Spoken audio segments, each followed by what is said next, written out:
আসন্ন জাতীয় সংসদ নির্বাচনের রাজধানীতে সুস্পষ্ট কোনো নিরাপত্তা হুমকি নেই, তবে যে কোনো পরিস্থিতি মোকাবেলায় সতর্ক রাখা হয়েছে বিশেষ বাহিনী সোয়াট, বম্ব ডিসপোজাল ইউনিট ও ডগ স্কোয়াড। ভোট কেন্দ্রে আসা যাওয়া করতে কোনো নিরাপত্তা হুমকিতে পড়লে 999-এ ফোন করে সহায়তা নিতে বলেছে পুলিশ। এনামুল কবির রূপমের রিপোর্ট।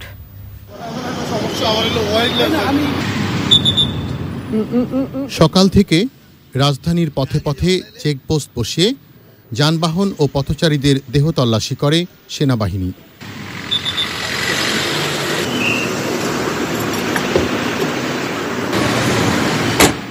তবে কাউকে আটক করেনি তারা। বিভাগীয় শহরগুলোতেও চলে সেনা সদস্যদের টহল।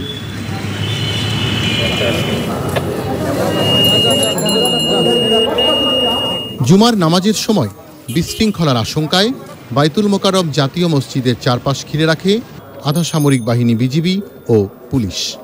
বিকেলে রাজধানীর ভোট কেন্দ্রগুলোর নিরাপত্তা ব্যবস্থা দেখেন ঢাকার পুলিশ কমিশনার। সোয়াট টিম, আমাদের বোম টেক যারা এক্সপার্ট রয়েছে এবং আমাদের ডগ স্কোয়াড যেটা K9 স্কোয়াড, তারা সম্পূর্ণ প্রস্তুত অবস্থায় থাকবে। আমাদের কাছে কোনো সুস্পষ্ট নিরাপত্তা হুমকি নেই, তবে অতীতের অভিজ্ঞতাকে মাথায় রেখেই আমরা আমাদের নিরাপত্তার ছক সাজিয়েছি। ভোটাররা যাতে নিরাপদে ভোট দিতে পারে সে ব্যাপারে ব্যবস্থা নেওয়ার কথা জানান ডিএমপি কমিশনার।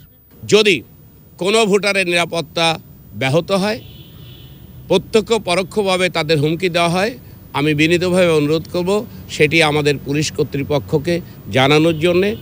যে কোনোভাবে আপনারা খবর দিলে 999-এ আপনি ফোন করতে পারবেন, আমাদের জরুরি সার্ভিস যেটা রয়েছে।